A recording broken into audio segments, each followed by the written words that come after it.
새 대법관 후보로 서경환 서울고등법원 부장판사와 권영준 서울대 법학전문대학원 교수가 임명 제청됐습니다. 두 사람 모두 중도 성향으로 꼽힙니다. 선관위가 자녀 채용 문제의 한정에 감사원 감사를 수용하겠다고 했습니다. 노태학 선관위원장은 문제 해결이 우선이라며 사퇴를 거부했습니다. 우리 외교부가 싱하이밍 주한 중국 대사를 초치했습니다. 싱 대사가 어제 이재명 대표와 만난 자리에서 우리나라 외교 정책을 직설적으로 비판한 것에 대해 외교부는 비상식적이고 도발적 언행이며 내정 간섭에 해당할 수 있다고 엄중 경고했습니다. 코로나 이후 3년 동안 봉쇄된 북중 국경의 모습을 담아왔습니다. 최대 교역지였던 중국 단둥은 황량했고 북한 근로자는 외화벌이에 급급한 모습이었습니다. 배우 유아인 씨가 투약한 마약의 종류가 최소 2가지 더 있는 것으로 드러났습니다. 민주노총 건설노조의 1박 2일 불법 집회 혐의를 수사 중인 경찰이 건설노조 사무실을 압수수색했습니다. 노조는 압수수색을 막아서며 강하게 항의했습니다. 정부와 대한의협이 의대 정원을 늘리는 데 합의했습니다. 구체적 규모를 놓고 의견차가 커 난항이 예상됩니다.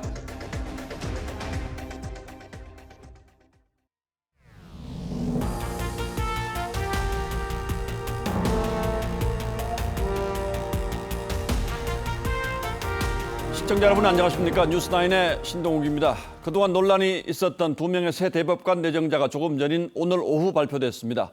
이 문제를 두고 대통령실이 거부권 행사를 검토할 만큼 분위기가 좋지 않았는데 결과는 충돌을 피한 모양새로 매듭지어졌습니다. 먼저 어떤 법관들이 대법관 후보로 추천됐는지 주원진 기자가 보도하겠습니다. 새 대법관 후보는 서경환 서울고등법원 부장판사와 권영준 서울대 법학전문대학원 교수입니다. 서 부장판사는 2015년 세월호 사건 2심을 맡아 이준석 선장에 대해 살인죄 무죄를 판단한 원심을 뒤집고 무기징역을 선고했습니다. 당시 양형 이유를 밝히면서 울먹여 세월호 판사라는 별칭을 얻었습니다. 2021년 회생법원장을 맡았을 때는 코로나 시국에 급증했던 개인 회생 절차 소요 시간을 단축시켜 사회적 약자들을 도왔다는 평가를 받습니다. 권 교수는 판사로 재직하다 서울대 로스쿨로 자리를 옮겼습니다. 민법학 권위자로 뽑히고 지식재산권 분야에 해박하다는 평가를 받습니다. 대법원은 사회의 다양성을 담아낼 수 있는 통찰력을 갖춘 후보라고 밝혔습니다. 다만 후보 2명 모두 남성이라 2018년 4명까지 늘었던 여성 대법관이 3명으로 줄게 됐습니다. 김명수 대법원장의 임명 제청을 받은 이들 후보는 국회 청문회 후 본회의 표결을 거친 뒤 최종적으로 윤석열 대통령이 임명합니다. TV조선 주원진입니다. 오늘 추천된 두 명의 후보는 중도 성향의 온건한 인사로 분류되고 있습니다. 지난주 대법관 추천위원회 직후만 해도 김명수 대법원장과 인연이 깊은 인사들로 추천될 거란 전망이 많았는데 대통령실이 거부권 행사를 검토한다는 저희 보도 이후 분위기가 바뀐 걸로 보입니다. 김 대법원장으로서도 확전은 부담스러웠을 겁니다. 지난 일주일간 대법관 임명을 둘러싸고 물밑에서 어떤 일이 있었는지 최민식 기자가 자세히 알아봤습니다. 대법관 추천위원회는 지난달 30일 대법관 후보를 8명으로 압축해 김명수 대법원장에게 전달했습니다. 하지만 지난 1일까지 대법원은 대통령실에 대법관 후보자와 관련한 의사소통이 없었습니다. 대법관의 경우 대통령실과 대법원이 최종 후보자를 두고 소통하며 조율하는 게 관례였지만 9월 퇴임하는 김명수 대법원장이 이를 생략한 겁니다. 대신 김 대법원장이 회장을 지낸 우리법연구회와 그 후신인 국제인권법연구회 출신 후보와 중앙선관위원으로 채용비리 의혹 책임론에 휩싸인 후보에 대한 지명을 유력 검토했습니다. 이 과정에서 능력보다 특정 성향 인사들이 제청될 경우 윤 대통령이 거부권 행사를 검토한다는 내용이 전해졌고 이후 대법원의 기류는 급변했습니다. 법원 행정처 관계자가 대통령실 관계자를 만나 대법관 인선에 대해 여러 의견을 교환했고 사실상 인선을 재논의했습니다. 대법원으로서의 충실한 기능 수행을 위해서 대법관의 장기 공백보다는 대법관 인원 충원 쪽을 택한 것 같습니다. 오늘 대통령에게 대법관 후보로 임명 제청된 서경환 고법 부장판사와 권영준 서울대 교수는 중도 성향의 엘리트 법관으로 꼽힙니다. 국회 본회의에서 임명 동의안이 통과되면 두 사람은 오석준 대법관에 이어 윤 대통령이 임명하는 두 번째, 세 번째 대법관이 됩니다. TV조선 최민식입니다. 감사원 감사 거부 입장을 고집해오던 중앙선관위가 결국 자녀 특혜 채용 의혹 부분에 한해서 감사원 감사를 수용하기로 했습니다. 여기까지 거부하긴 명분을 찾기가 어려웠을 테죠. 그러면서도 감사 범위에 대한 권한쟁의 심판을 청구하기로 했습니다. 어디까지 감사를 받는 게 맞는지 헌법재판소에 물어보겠다는 겁니다. 한 발 물러선 것 같으면서도 묘하게 국민의 감정을 다시 한번 건드렸습니다. 고이동 기자가 취재했습니다. 선관위는 3시간 동안 이어진 비공개 회의 끝에 전현직 간부들의 자녀 특혜 채용 의혹에 대해서만 감사원 감사를 받기로 결정했습니다. 선관위는 국민적 의혹이 크기 때문이라고 수용 이유를 밝혔는데 감사원 감사를 거부한 지 일주일 만에 입장을 바꾼 겁니다. 하지만 선관위는 선관위 고유 직무에 대한 감사원의 감사는 헌법 정신에 어긋난다면서 감사 범위에 대해서는 헌재의 권한쟁의 심판을 청구하기로 했습니다. 국민적 분노가 큰 간부 자녀 특채 의혹에 대해선 감사를 받겠지만 선관위 업무는 감사원의 직무감찰 대상이 아니라는 기존 입장을 되풀이한 겁니다. 여당은 선관위가 반쪽짜리 정치적 속임수 결정을 내렸다면서 감사원의 전면 감사를 받으라고 촉구했고 거부할 경우 감사원법 위반으로 고발하기로 했습니다. 이미 정치재판소로 전락한 지 오래된 것 아닙니까? 노태학 위원장과 선관위원들이야말로 가장 빨리 청산되어야 할 적폐가 아닐 수 없습니다. 노태학 중앙선관위원장은 무한한 책임감을 느낀다고 했지만 그만두는 것이 능사인지는 모르겠다며 사퇴 여부를 또 한 번 일축했습니다.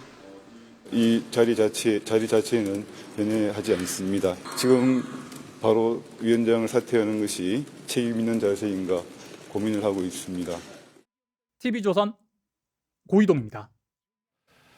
이런 가운데 국민권익위가 선관위의 채용 특혜 의혹을 조사하기 위해서 대규모 합동조사단을 꾸렸습니다. 이번 조사는 임기 종료를 앞둔 전현희 위원장이 아닌 현 정부 들어서 임명된 정성윤 부위원장이 주도한다고 하는데 경찰까지 파견받아서 최근 7년간의 채용 승진 사례를 샅샅이 살펴보기로 했습니다. 이채림 기자가 취재했습니다. 권익위의 선관위 채용비리 합동조사단은 자체 조사 인력 21명 외에도 경찰청에서 4명과 인사혁신처 2명을 파견받아 총 32명으로 꾸려집니다. 권익위 합동조사단에 경찰 인력이 포함된 건 처음입니다. 퇴직자를 포함해 최근 7년간 선관위 전직급에 대한 채용과 승진 사례를 살펴볼 예정인데 앞서 5급 이상 간부를 대상으로 했던 선관위의 자체 조사보다 범위가 넓습니다. 권익위는 일단 조사 기간을 38일로 잡았지만 9월까지 시간을 두고 면밀히 조사한다는 방침입니다. 이는 선관위원장 인사권을 가진 김명수 대법원장 임기가 9월까지인 점을 감안한 것으로 노태학 위원장이 사퇴할 만한 문제가 드러날 경우 새 대법원장이 지명하도록 하겠다는 겁니다. 수사 의뢰를 하거나 또는 징계 처분을 요구하거나 또는 부당 임용 승진된 경우는 취소를 요구할 예정입니다. 이번 조사는 이달 말 임기가 끝나는 전현희 위원장이 아닌 정승윤 부위원장이 주도합니다. 검사 출신인 정부위원장은 현 정부 출범 이후 부패방지 부위원장에 임명됐습니다.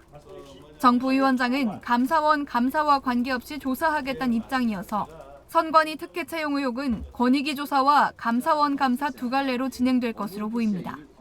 TV조선 이채리입니다. 퇴임을 앞둔 전현희 국가권익위원장이 감사원의 표적 감사로 자신의 명예가 실추됐다며 감사원 앞에서 1인 시위까지 벌였습니다. 감사원이 기관 경고 조치만 취하고 자신에 대해서는 책임을 묻지 않기로 했다는 게 이유였습니다. 그러자 감사원이 전 위원장의 비위 내용을 보고서에 상세하게 담았습니다. 특히 근무 태도에 심각한 문제가 있었던 것으로 드러났습니다. 이정현 기자가 보도합니다. 감사원은 전현희 위원장이 출장 같은 특별한 사유도 없이 2년간 세종청사로 출근해야 하는 89일 중 83일을 9시 넘어 출근했다고 지적했습니다. 공무원으로서 근무를 태만히 했다고 판단한 겁니다. 해당 감사는 전 위원장이 근무 시간을 어기고 차명으로 법률사무소 운영 등 개인 활동을 한다는 제보로 시작됐는데 전 위원장은 소명이나 자료 제출을 하지 않았습니다. 감사원은 3년 전 추미애 전 법무장관 아들의 군 특혜 의혹에 관한 검찰 수사가 추 전 장관의 직무와 이해 충돌 소지가 없다는 권익위의 유권 해석에 전 위원장이 관여했다고 판단했습니다. 전 위원장은 이해 충돌의 소지가 있다는 실무진의 보고에 가정적 상황을 갖고 직무 관련성이 있을 수 있다고 답변이 나가면 되겠냐고 질책한 것으로 감사원은 파악했습니다. 감사원은 부하 직원에게 대학원 과제를 시키는 등 갑질 혐의로 중징계를 받은 권익위 직원에 대해 전 위원장이 탄원서를 써준 건 명백한 2차 가해라며 갑질 행위 근절을 위한 주무부처의 장으로서 부적절한 처신이라고 지적했습니다. 감사원은 권익위에 대해 기관주의 조치를 내리고 전 위원장에겐 별도 처분을 요구하지 않았는데 전 위원장의 임기가 채 한 달도 남지 않은 점을 고려한 것으로 알려졌습니다. TV조선 이정현입니다. 어제 밤이었죠. 싱하이밍 주한 중국 대사가 민주당 이재명 대표를 만난 자리에서 우리 정부의 외교 정책에 대해서 마치 훈시를 하는 듯한 발언을 한 후폭풍이 크게 일고 있습니다.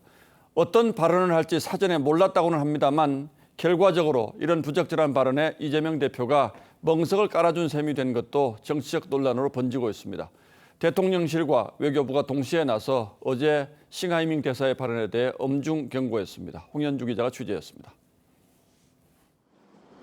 싱하이밍 중국 대사를 외교부로 초치한 장호진 1차관은 싱 대사의 전날 발언이 비상식적이고 도발적인 언행이라며 국내 정치에 개입하는 내정 간섭에 해당될 수 있다고 엄중 경고했습니다.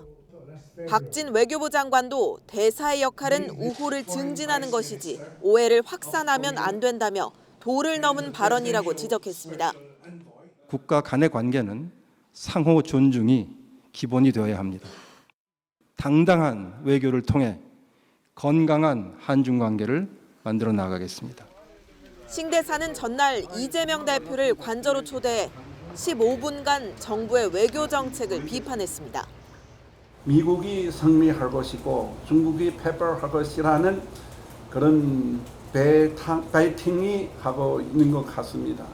하지만 이는 분명히 잘못된 판단입니다. 국민의힘 김기현 대표는 민주당이 한국 정부에 대한 조롱에 맞장구를 쳤다고 비판했는데 4달로 조율 중이던 싱 대사의 만찬 초청에 응하지 않기로 했습니다. 민주당이 대한민국의 국익을 지키는 정당인지 아니면 중국의 꼭두각시인지 의심케 하는 신원식 의원은 싱 대사의 아나무인 행태는 구한말 청나라의 위안스카이도 울고 갈 정도라고 했고 싱 대사와 이 대표가 공동 대응을 논의한 후쿠시마 원전 오염수보다 중국이 서해로 배출하는 삼중 수소가 50배 더 많다는 지적도 나왔습니다. 배출되는 삼중 수소의 양은 후쿠시마 배출량의 50배에 이릅니다. 이 대표는 경색된 한중 경제 협력 복원을 위해 싱 대사와 많은 대화를 나눴다고 말했습니다. TV조선 홍현주입니다. 북한이 코로나19 차단을 위해서 북중 국경을 봉쇄한 지 3년이 넘었습니다. 그동안 외부 세계와 단절된 북한 주민의 삶은 더욱 궁핍해졌다는 소식이 간간히 들려왔습니다만 북한은 여전히 철의 장막을 내리지 않고 있습니다. 그러면서도 미사일 발사를 비롯한 도발을 이어가고 있죠. 그 사이에 북한은 어떻게 변했을지 저희 취재진이 압록강 넘어 북중 교역 중심 도시 단둥을 찾아가 봤습니다. 이태영 기자입니다. 압록강을 두고 중국 단둥과 마주한 북한 신의주. 지난 2020년 지어진 태양 아파트와 공사 중인 고층 건물들이 보입니다. 밤이 되자 도시는 불빛 하나 없는 암흑 속에 갇혀버립니다. 중국은 이제 굉장히 등도 많이 켜져 있고 야경이 좀 화려한 반면에 바로 반대편에 있는 시위들만 하더라도 칠흑같이 어두운 상황입니다. 다음 날 배를 타고 압록강 상류로 올라가 봤습니다. 주민들이 맨손으로 나무를 캐고 있습니다. 단체로 이동하는 주민들 옆에는 감시원으로 보이는 사람이 붙어 있습니다. 낡은 건물 앞에는 여성 군인들도 보입니다. 철책 너머로 북한 땅이 코앞에 보이는 황금평 지역. 주민들이 모내기에 한창입니다. 지금 이제 비가 내려서 날씨가 매우 좋지 않은 상황인데 한 10분 정도 나와서 지금 모내기를 하고 있는 모습입니다. 그런데 초소에서 경계 근무를 하던 북한군이 취재진을 발견하고 소리를 지릅니다. 식사하셨어요? 질문을 하자 계속 욕설을 합니다. 뭐 하고 있어요? 네. 농사하고 있는 거예요? 전문가들은 코로나19로 국경을 봉쇄하고 경계를 강화하는 것은 하나의 통치 수단이라고 분석합니다. 코로나가 김정은에게는 호재가 됐다고 생각을 해요. 내부 통제를 강화하기 위한 탈북민을 차단할 수 있는 아주 호재였었다고 생각합니다. 때문에 김정은이 국경을 쉽게 개방하지 않을 것이라는 전망도 나옵니다. TV조선 이태영입니다. 이렇게 국경이 봉쇄되면서 중국에 나가 있는 북한의 외화벌이 근로자들도 3년 넘게 발이 묶여 돌아가지 못하고 있습니다. 단둥 시내에서 만난 북한 음식점 종업원들은 취재진의 극도의 경계심을 보였지만 백화점의 최고 인기 품목은 한국산 화장품이었습니다. 계속해서 이광희 기자가 보도합니다. 압록강변의 한 유명 북한 식당. 북한 종업원들의 얘기를 듣기 위해 찾아가 봤습니다. 그런데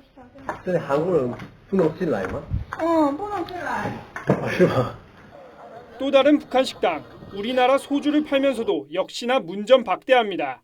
앉아서 나가서 중국 단둥 도심에서 30분 정도 떨어진 공단 지역. 한 공장에서 분홍색 상의를 입은 여성들이 쏟아져 나옵니다. 这就是这类북한人，他们出来的这些都是。 시장에 나온 한 북한 근로자에게 말을 걸어봤습니다. 요즘 경제 상황은 어떻지? 뭐 사러 오셨어요? 뭐 많이 사는지 알 수 있어요? 왜냐면 모습 마음이 말라요. 취재진을 경계하며 자리를 떠납니다. 중국 접경 지역에서 외화벌이를 하고 있는 북한 근로자는 약 10만 명으로 추정됩니다. 이들은 유엔 대북 제재에 따라 2019년 말까지 모두 북한으로 돌아갔어야 했습니다. 유엔 금수 대상인 북한산 수산물도 밀수되고 있는 걸로 보입니다.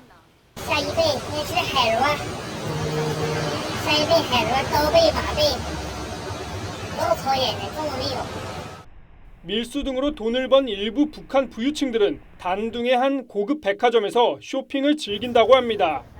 특히 이들에게 한국산 화장품은 한글을 지워서 사갈 정도로 인기라고 합니다. 一点点它就不行，就这个贴可以撕掉了，它这个贴是好撕的，这个就比较像类似于那种的话，就比较好操作一些。 국경이 열리면 북중 간 밀수가 더욱 늘어날 거라는 전망 속에 언제 개방될지를 놓곤 다양한 추측만 나오고 있습니다. TV조선 이광입니다. 예, 이번에 북중 국경지대를 다녀온 이태영 기자에게 좀 더 자세히 물어보겠습니다. 자, 이 기자. 간다고 했을 때 제가 좀 위험하지 않겠느냐 이런 걱정을 한 적이 있는데 실제로 현지 분위기가 어떻던가요? 네, 저도 과거에 여러 차례 다녀온 곳이긴 하지만 봉쇄 이후로는 처음이라 사실 좀 긴장을 많이 했었습니다. 예. 제가 출국을 했을 때는 이제 지난달 5월달 하순 이제 중국 여행이 그 제한이 풀린 직후였는데요. 예. 이 단둥까지는 항공기 직항이 없는 데다가 지금은 이제 페리도 운항을 하고 있지 않아서 중국 심양으로 이동한 다음에 고속철도를 타고 단둥까지 갔습니다. 예, 가기가 어려웠겠군요. 단둥은 북한과의 무역 관광으로 경제가 돌아가는 곳인데 지금 상황이 어떻던가요? 네, 맞습니다. 저도 단둥에 딱 처음 들어간 순간 이제 황량하다는 느낌을 좀 받았었는데요. 예. 이 북중 교역, 특히나 이제 북한 교역의 70%가 단둥에서 이뤄지는 만큼 이 국경 봉쇄가 단둥 지역 경제에 큰 타격을 준 모습이었습니다. 예. 이 과거에도 중국 단둥과 북한 신의주를 잇는 새로운 다리인 그 신압록강 대교라고 하는데요. 그 건설되면서 신도시가 근처에 지어졌었습니다. 그런데 이번에 가보니까 거리에는 지나다니는 차나 사람들을 찾아보기 어려울 정도였고 그 빈 아파트와 상가도 여기저기 눈에 띄었습니다. 예, 봉쇄의 타격을 상당히 받았군요.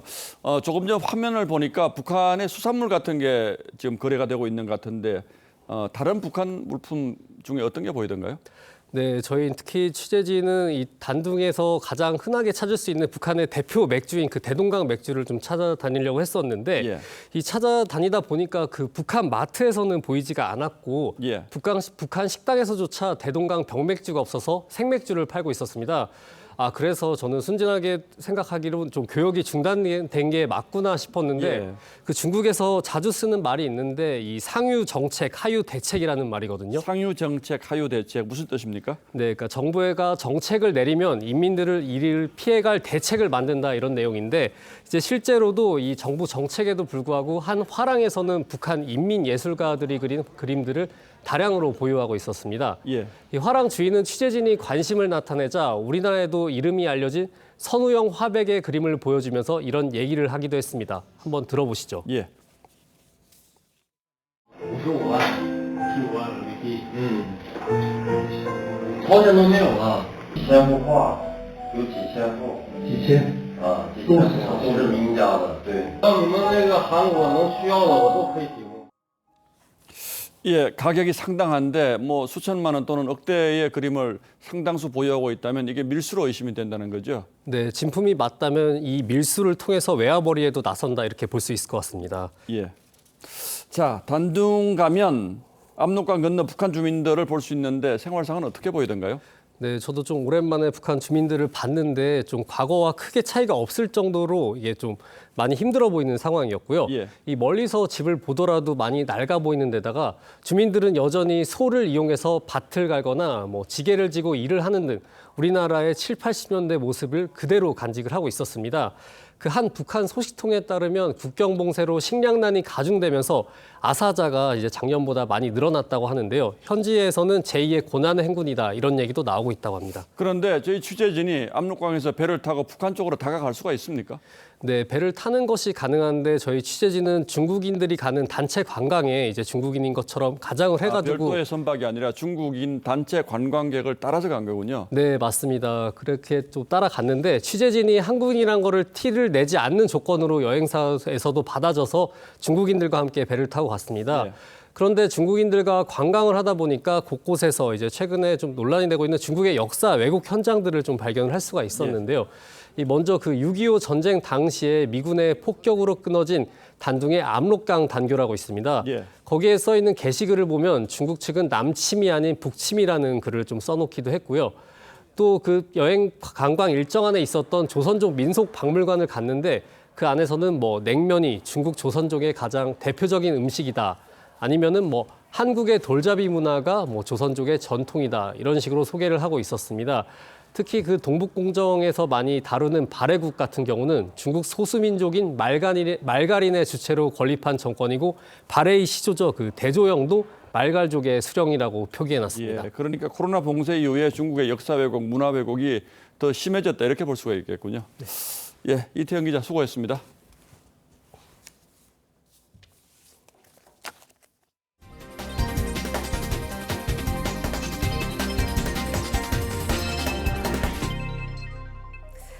SNS 오픈 채팅방을 이용한 디지털 성범죄가 N번방 사태 이후에 수그러드나 했는데 그 행태를 바꿔 활개를 치고 있었습니다. N번방이 우두머리를 두고 조직적으로 움직였다면 최근에는 1인 범죄로 더욱 은밀해진 모습이었는데요. 성착취범 10명이 경찰에 붙잡혀 이승훈 기자가 그 수법을 취재했습니다. SNS 메시지로 익명의 남녀가 대화를 나눕니다. 사소한 이야기로 친밀감을 만들지만 어느 순간부터는 협박과 회유를 거듭하며 성희롱과 신체 촬영을 요구합니다. 20대 A씨 등 10명이 SNS 오픈 채팅방에서 청소년을 상대로 성착취를 한 내용입니다. 개인정보를 이제 가지고 결국 협박이나 공갈을 해서 빠져나가지 못하게 성착취를 하는 거죠. 지난 1월부터 지금까지 피해 청소년은 133명에 이릅니다. 이들은 오픈 채팅방을 통해 접근한 뒤 1대1 메시지를 주고받았습니다. A씨는 청소년 72명에게서 성착취물 5천여 개를 제작했고 10명이 만든 성착취물은 18,000건이 넘었습니다.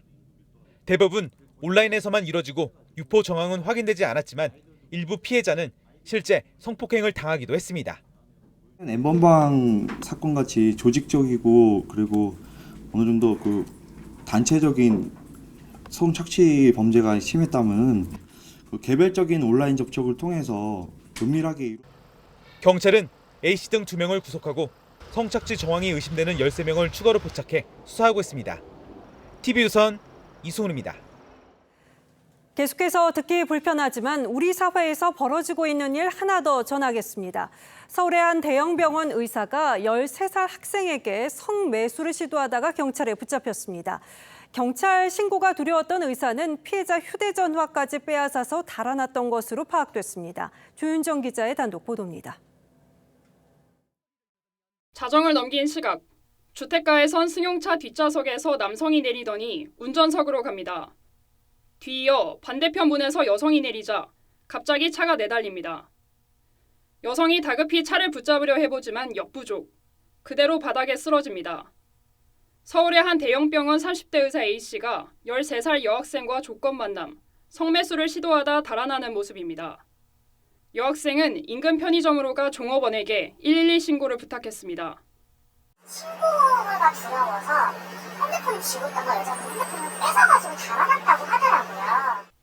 출동한 경찰은 피해 여학생 진술과 CCTV 추적 등을 통해 4시간 뒤 집에 있던 A씨를 긴급 체포했습니다.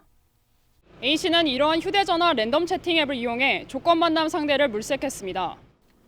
조사 결과 또 다른 10대 여학생 3명이 이 여학생에게 A씨를 연결해주고 돈을 받기로 한 정황이 드러나 경찰은 이들 사이 강요나 폭력이 있었는지 확인 중입니다. A씨를 상대로도 정확한 범행 경위 등을 조사할 예정입니다. TV조선 조윤정입니다. 배우 유아인 씨가 투약한 마약의 종류가 최소 2가지 더 있는 것으로 드러났습니다. 경찰이 유 씨와 지인들 의료 기록을 확인하는 과정에서 추가로 파악한 건데요. 어떤 종류의 마약인지는 김보건 기자가 설명드리겠습니다. 그동안 5종 마약을 상습 투약한 혐의로 경찰 수사를 받아온 유아인 씨. 코카인 투약했던 혐의는 인정하십니까?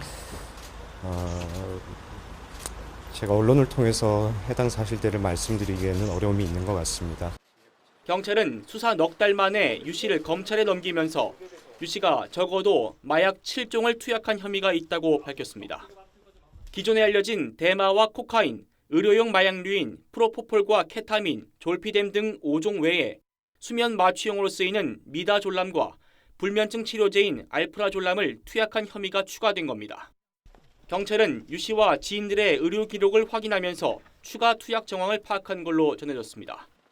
앞서 법원은 검찰이 청구한 유 씨 구속영장에 대해 증거가 이미 다수 확보돼 있다며 기각했습니다. 유 씨는 경찰 조사에서 대마 흡연 사실만 일부 인정할 뿐 다른 마약 투약 혐의는 부인한 것으로 전해졌습니다. 경찰은 형량이 가장 무거운 코카인 혐의에 대해선 상당 부분 입증이 가능하다고 판단하는 것으로 알려졌습니다. 경찰은 유 씨와 함께 투약하거나 도운 혐의로 유 씨의 지인인 최모 씨도 함께 검찰에 넘겼습니다. TV조선 김보건입니다. 서울 대치동 대형 재수학원에서 집단 식중독 사고가 발생했습니다. 지자체와 보건당국이 조사에 들어갔는데 수능 시험을 160일 남기고 벌어진 일이어서 이 학생과 학부모 걱정이 이만저만이 아닙니다. 뭘 먹고 이 사달이 난 건지 정은하 기자가 취재했습니다. 강남의 한 대형 재수학원. 수업이 한창 진행될 시간인 오후 1시 반인데 학생들이 나옵니다. 식중독 증상이 나타나 조퇴하는 겁니다. 복통 때문에 어제부터 설사하고 그래서 지금 병원 가는 길입니다. 어제 오전부터 이 학원을 다니는 재학생들이 복통 등 식중독 증상을 호소한다는 신고가 쏟아졌습니다. 학원을 못 간다든지 늦는다든지 좀 빈도가 평상시와는 좀 다르게 좀 많이 나타나서 식중독 원인으로는 학원의 단체 급식이 의심되는 상황입니다. 5일과 7일 학원생 700여 명이 급식을 먹었고 이 가운데 50여 명이 식중독 증세를 보였습니다. 강남구청은 당일 급식으로 제공된 음식과 조리도구 등을 수거하고 학생 30여 명의 검체를 채취해 역학조사에 들어갔습니다. 검사 결과가 한 4일에서 5일 걸리기 때문에 계속적으로 지금 모니터링하고 있어요. 식품의약품안전처도 급식업체 식재료 상황 등 위생점검에 나섰습니다. 급식업체는 사과문을 내고 5일 급식비 전액을 환불해주고 관련 치료비도 전액 보상하겠다며 밝혔습니다. TV조선 정은하입니다. 경찰이 민주노총 건설노조 사무실을 압수수색했습니다. 이 민노총이 지난달 1박 2일 노숙 집회를 벌인 데 따른 건데요. 노조는 압수수색을 막아서면서 강하게 항의했습니다. 박한솔 기자가 전하겠습니다. 건설노조 조합원 수십여 명이 거리에 늘어서 구호를 외칩니다.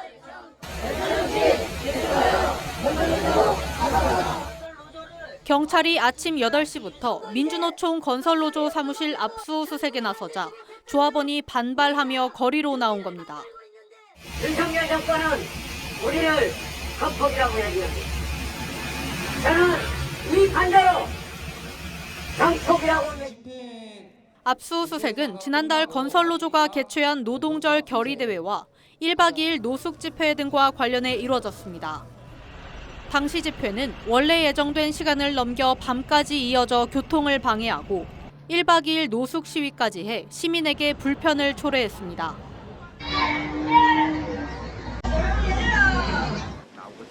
경찰은 강제 수사를 통해 이들 집회가 불법적으로 이루어지기까지 의사결정 과정 등 책임 소재를 규명할 계획입니다. 문 닫겠습니다. 문 닫겠습니다.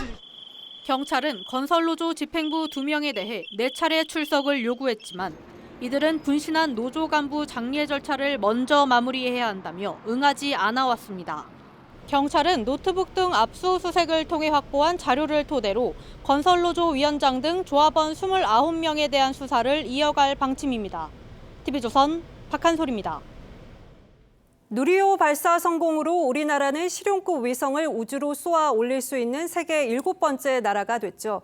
뒤이어 씁쓸한 뉴스도 전하게 됐습니다. 한국항공우주연구원이 연구원들 초과 수당 문제로 시끄럽습니다.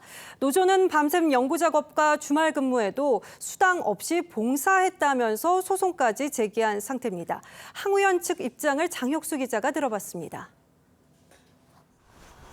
누리호 3차 발사 준비에 한창이던 지난 4월 항우연 소속 연구원 8명이 미지급된 초과 근로수당을 달라며 민사소송을 제기했습니다. 총 금액은 3천만 원으로 이들은 3교대 24시간 근무를 계속했지만 야간 근로와 휴일 근로 수당을 받지 못했다고 주장했습니다. 뭐 연구자들이 무슨 시간의 수당 이런 식의 생각이 있으니 아예 움직이지 않는 거겠죠. 하지만 항우연 측은 초과 수당을 지급할 수 있는 재원과 근거가 없다는 입장입니다. 불용인건비는 정부에 반납해야 하는 규정상 초과 수당으로 쓸 수가 없고 자녀인건비 역시 임금 인상분에 활용되고 있어 초과 수당 지급은 불가능하다는 겁니다. 다만 항우연은 수당 지급 규정을 개선 중이라고 밝혔습니다. 하지만 정부 산하 연구원 25곳 가운데 최저 수준인 3,800만 원의 연봉에 수당 미지급까지 겹치면서 인력 유출까지 우려되는 상황. 우주산업 육성을 위해 처우 개선이 시급하다는 지적입니다. 좀 서글픈 현실이에요. 우리나라의 특유한 노동시장과 국제연구기관에서 프로젝트를 수행하는 방식. 누리호 3차 발사 성공의 주역으로 꼽히는 항우연. 수당을 놓고 연구원들과 법적 다툼까지 벌이며 성공의 빛이 바래고 있습니다. TV조선 장혁수입니다. 우리나라 전체 가구 절반 이상이 아파트에 살다 보니까 이 층간소음 문제는 피할 수 없는 게 현실입니다. 자칫 이웃 간 갈등이 깊어져서 강력범죄로 비화되는 경우도 적지 않은데요. 이 층간소음과 관련해서 스토킹 처벌법이 적용되는 경우가 적지 않아서 관련 판결을 권형석 기자가 분석해봤습니다. 온라인 쇼핑몰에 층간소음 스피커를 검색하자 일명 우퍼 스피커가 줄줄이 나옵니다. 벽이나 천장에 붙여 이웃집으로 진동과 소음을 전파하는 방식입니다.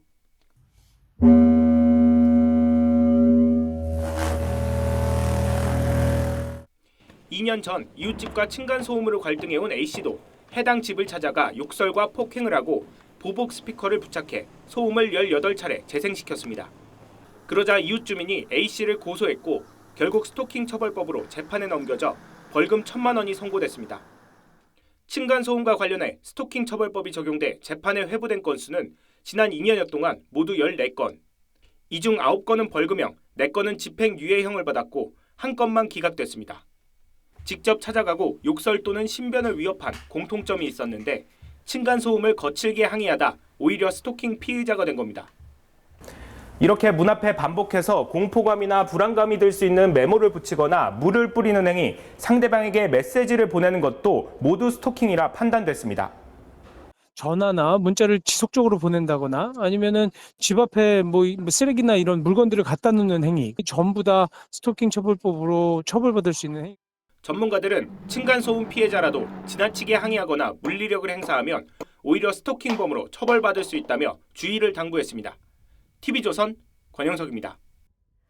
네, 이처럼 층간소음은 잘못 항의했다가는 피해자가 가해자가 될 수도 있습니다. 문제 발생 시 적절한 대처 방법은 뭔지 서영일 기자가 짚어봤습니다. 층간소음 여부는 1분 동안 평균 소음 정도를 측정해 판단합니다. 올해부터 주간은 39데시벨, 야간은 34데시벨을 넘으면 소음으로 간주합니다. 보통 이렇게 발 뒤꿈치로 걷는 소리가 40데시벨인데 이 정도 소음이 1분 동안 지속되면 층간소음인 셈입니다. 최근에는 법원이 개 짖는 소리도 층간소음에 해당한다며 피해로 인정해 배상 판결을 한 적도 있습니다. 그렇다면 층간소음 갈등이 생기면 어떻게 대처해야 할까요? 전문가들은 직접 방문하거나 연락해서 항의하는 행동은 삼가해달라고 당부합니다.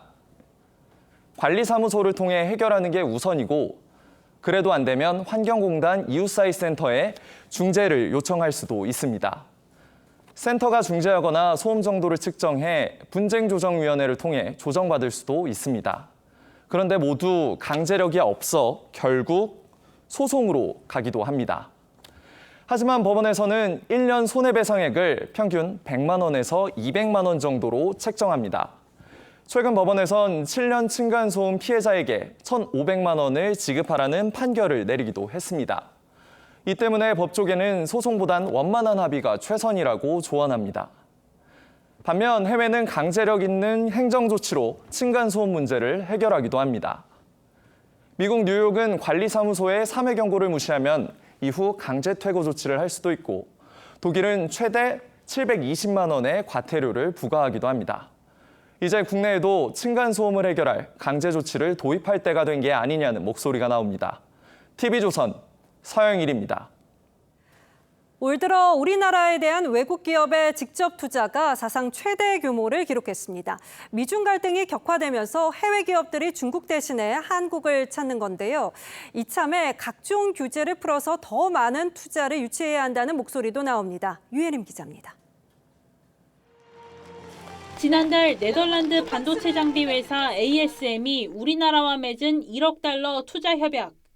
국내에 연구센터 건립 방안까지 밝히며 한국 진출을 알렸습니다. 대통령의 두 번의 순방 기간에도 7개 기업이 22억 달러 투자를 약속했습니다. 모두가 한국 투자에 나선 해외 기업들입니다. 총 19억 불의 한국 투자를 결정했습니다. 한국의 대규모 투자를 결정해 주신 미국 기업인 여러분께 깊이 감사드립니다. 지난달까지 신고된 외국인 직접 투자액은 107억 3천만 달러로 사상 최대치를 기록했습니다. 특히 외국인 투자액의 80% 이상은 한국에 직접 생산시설을 짓는 그린필드 투자금입니다. 미중 갈등이 장기화되면서 기업들이 중국을 떠나고 있는 가운데 우리 정부가 외국인 투자금의 50%에 대해 보조금을 지급하며 적극적인 유치에 나선 결과입니다. 중국으로부터의 좀 벗어나고자 하는 대신 이제 아시아 지역의 어떤 가장 유력한 후보지가 일본하고 한국이 아닌가 싶습니다. 다만 올해의 투자 증가가 미중 갈등에 의한 일시적인 효과라는 우려 섞인 시선도 나옵니다. 결국 장기적으로 투자를 늘리려면 보조금 문턱을 낮추고 세액 공제를 늘리는 등 경쟁력 있는 투자 환경을 만드는 제도 개편이 필요하다는 지적이 나옵니다. TV조선 유혜림입니다. 정부와 의사협회가 18년째 동결된 의대 정원을 늘리는 데 합의했습니다. 응급실을 찾지 못해 길에서 숨지는 환자가 있다라고 이른바 소아과 오픈런이 일상처럼 되자 완강하게 반대하던 의사협회도 한 발 물러선 겁니다. 하지만 얼마나 늘릴지를 놓고서는 양측의 입장차가 매우 커서 합의를 했다고는 하지만 결론이 난 건 아닙니다. 차정선 기자가 취재했습니다. 임신부가 들것에 실려 소방 헬기로 이송됩니다. 지난 6일 새벽 강원도 속초에서 분만실이 있는 병원을 못 찾아 서울의 대학병원으로 옮겨졌습니다. 지금 당장 이제 의료진이 있느냐고 문제 있던 것 같아요. 그게 안 됐기 때문에. 필수 의료 붕괴 속에 기득권만 지킨다는 비판 여론에 의사협회가 결국 의대 증원에 합의했습니다. 복지부와 의사협회는 어제 미래 의료 수요를 면밀히 분석해 정원 재조정 방안을 마련한다는 합의문을 발표했습니다. 25년도 그 의대 그 정원에는 반영할 수 있도록 최대한 노력을 하겠습니다. 하지만 의대 증원 규모를 놓고서는 양측 입장 차이가 큽니다. 복지부는 의약분업대 줄어든 351명을 원상 회복하는 것은 물론 500명 이상 늘리는 것도 목표로 하고 있습니다. 하지만 의협은 수요 분석과 필수 의료 유입책이 먼저라는 입장입니다. 100명 그 의사를 갖다 더 뽑아놓고 그중에서 한두 명 필수 의료로 가면 이게 의사 늘리는 효과 아무것도 없잖아요.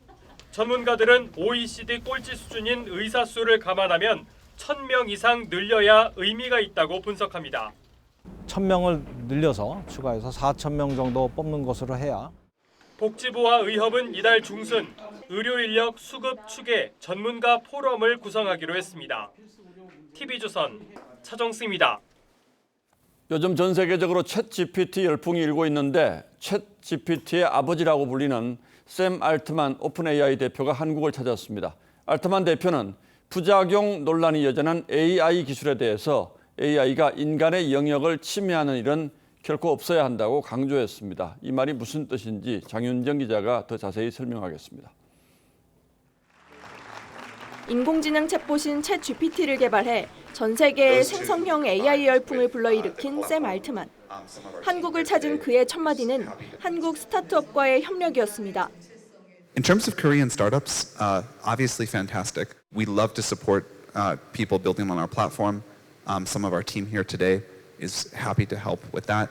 We're exploring investing more in Korean startups. 출시 40일 만에 하루 사용자 1,000만 명을 돌파하면서 챗 GPT의 아버지라 불리는 알트만도 AI의 부작용에 대해선 우려했습니다. 생성형 AI가 인간의 지적 노동 영역을 침해하고 있다는 지적에 우려와 반대로 되길 희망한다고 말했습니다. We're hopeful it can go the other way. If you make a song in the style of BTS, it'd be great if BTS gets some benefit from that, for example. And we want to find a way that content owners can benefit from these models. 사실이 아닌 정보를 제공하는 이른바 환각 현상도 개선 방안을 시험 중이라고 했습니다. AI 규제의 필요성을 역설하면서도 혁신을 막는 방식의 규제는 안 된다고 강조했습니다. Is to really focus on use case and not the technology. Right? Regulating the technology, I think, is very difficult. If you use that as your target, I think that it will the technology will almost evolve around that regulation. 윤석열 대통령도 알트만을 만나 한국의 AI 기술력을 소개했고 알트만 역시 한국과 AI 칩 개발 협력을 희망한다고 화답했습니다. TV조선 장윤정입니다. 우크라이나가 예고했던 대반격 작전을 본격 시작한 것으로 보입니다. 러시아 점령지 곳곳에서 이 서방이 우크라이나에 지원한 지상 무기의 움직임이 포착됐는데 러시아는 점령지 방어에 총력을 기울이고 있습니다. 전쟁의 양상이 완전히 바뀌는 계기가 될지 변지영 기자가 전하겠습니다. 탱크 수십여 대가 줄지어 이동하는가 싶더니 시커먼 연기와 함께 폭발합니다. 러시아가 자포리자 지역에서 우크라이나군을 격퇴했다며 공개한 영상입니다.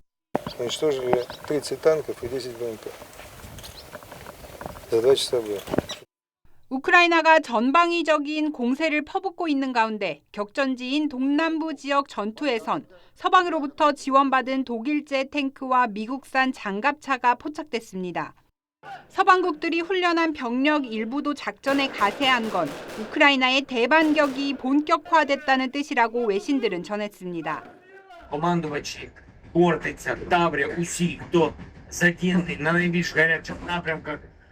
러시아는 이에 맞서 정규병 징집 연령을 30세까지 높이는 법률 개정안을 가결했고 연일 우크라이나군을 격퇴했다고 주장하며 여론전을 펼치고 있습니다. To portray Russia as the country that is having the upper hand in the conflict and to drive away the attention from the impending Ukrainian counteroffensive.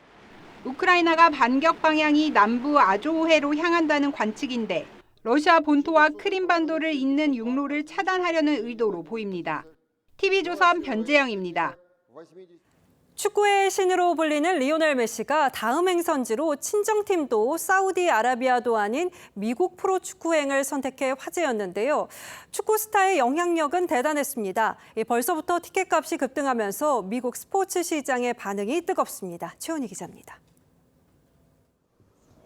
파리 생제르맹과의 계약이 끝나는 리오넬 메시가 차기 행선지로 미국 프로축구 인터 마이애미를 선택했다는 소식에 마이애미 팬들은 흥분을 감추지 못했습니다. He just won the World Cup, now coming to Miami, so it's going to be one of the most exciting things that ever happened. 5,700억 원이라는 천문학적인 연봉을 제안한 사우디아라비아 알힐랄에 진출하거나 2년 만에 친정팀 FC 바르셀로나로 복귀할 거란 전망이 나왔지만 메시는 돈을 원했다면 다른 곳으로 갔을 것이라며 연봉 700억 원을 제시한 마이애미를 택했습니다. Ya se me acusó de muchísimas cosas que no fueron ciertas en mi carrera en el Barcelona y ya estaba un poco cansado, no quería pasar por todo eso. 메시의 미국 데뷔전은 다음 달 21일 멕시코 크루스 아술과의 경기로 예상됩니다. 확실하지 않은데도 티켓값은 하루 만에 16배나 올랐고 계속 폭등하고 있습니다. 구단 SNS 팔로워 수도 6배 넘게 증가하며 메시 효과를 입증하고 있습니다. It'll be amazing just to come to the stadium, watch him play like in the field. Like I couldn't even imagine how awesome that would be. 데뷔 이후 줄곧 유럽에서 뛰었던 메시의 첫 미국행에 미국 축구계가 들썩이고 있습니다. TV조선 최원입니다.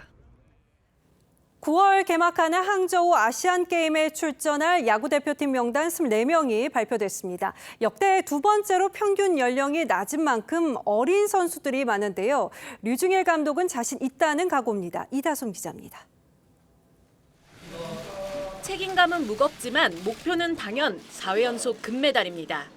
WBC를 보면 1회전 탈락을 했잖아요. 그래서 그다음 국제대회가 이번 아시안게임인데요.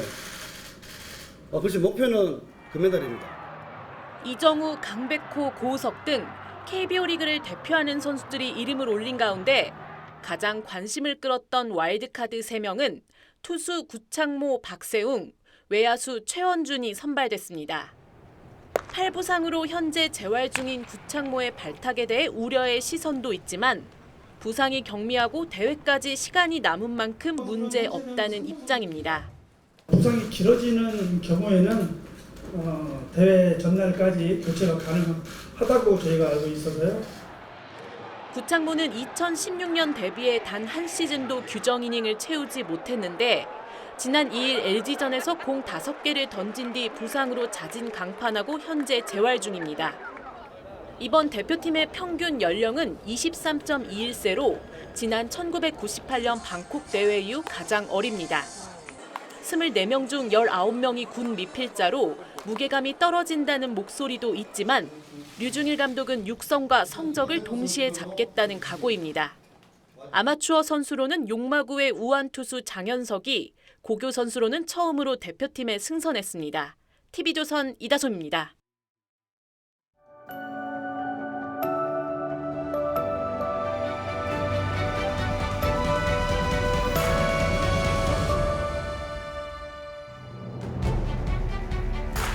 훈장 앞에서 돌아앉은 아이가 눈물을 훔칩니다. 서탁 옆에 놓인 회초리로 호되게 종아리를 맞은 모양입니다. 한바탕 꾸지람을 듣고 회초리를 맞을 참인지도 모르죠. 그런데 다른 아이들은 고소하다는 듯 기득거립니다. 급히 책을 외우는 아이도 있습니다. 김홍도의 수단과 꼭 닮은 네덜란드의 풍속화 마을 학교입니다. 아이가 손바닥을 맞으며 눈물을 훔칩니다. 바로 옆 소녀는 즐겁게 웃고 뒤쪽 아이들은 서둘러 숙제를 고칩니다. 선생님에게 학생은 일종의 종속관계입니다. 선생님은 위엄과 권위로 학생을 꾸짖고 혼냅니다. 나라로 치면 옛날 대국과 속국에 비유할 수 있겠죠. 하지만 식민시대도 끝난 지 오래된 지금 면전에서 나무라고 야단치는 일방적 관계란 국가 간의 상상조차 할 수 없습니다.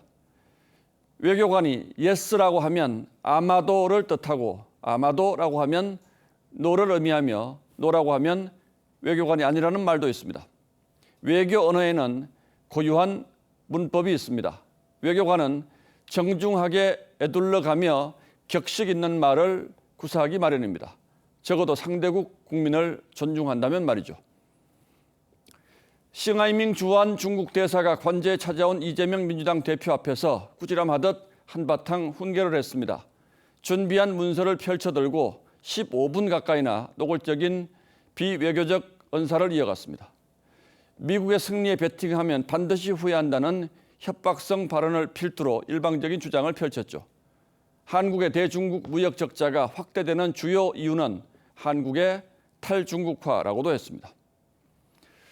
그동안 롯데를 비롯한 한국 기업들이 중국에서 당한 일을 생각하면 감히 할 수 없는 말입니다. 중국 대사의 이번 중국의 국격이 어떤 지경인지 적나라하게 보여줬습니다. 그러는 사이에 이 대표는 손을 깍지 끼고 굳은 표정으로 경청했습니다. 민주당은 이날 면담을 유튜브로 생중계했고요. 멍석 깔아주고 일장 훈시 들으며 중국의 정치 선전에 들러리를 선격이 되고 말았습니다. 거기에다 이 대표는 후쿠시마 오염수에 공동 대응하자고 제의했습니다. 방향을 잡아도 단단히 잘못 잡았습니다. 중국 원전 대부분은 서해와 맞닿은 동쪽 연안에 몰려 있습니다. 거기서 배출되는 삼중수소가 후쿠시마 50배에 이른다고 합니다. 그런 사실에는 눈 감은 채 이 대표는 집회에 나가서 우리 어민 다 죽는다는 피켓을 들었습니다. 바로 그게 어민들을 벼랑 끝으로 내모는 것인데도 말이죠. 이 대표는 이례경 사태에 무한 책임을 지겠다고 해놓고선 어떤 사과도 조치도 하지 않고 있습니다. 그러면서 바깥으로 윤석열 정부 공격에 온 힘을 쏟고 있습니다. 나라에 어찌되건 자신의 정치적 이익만 챙기면 그만이라는 생각 아니라면 이럴 수는 없을 겁니다. 아무리 이 대표의 입장에서 생각을 하고 또 해보려고 해도 이건 아닌 것 같습니다. 6월 9일 앵커의 시선은 거긴 왜 갔을까요? 였습니다.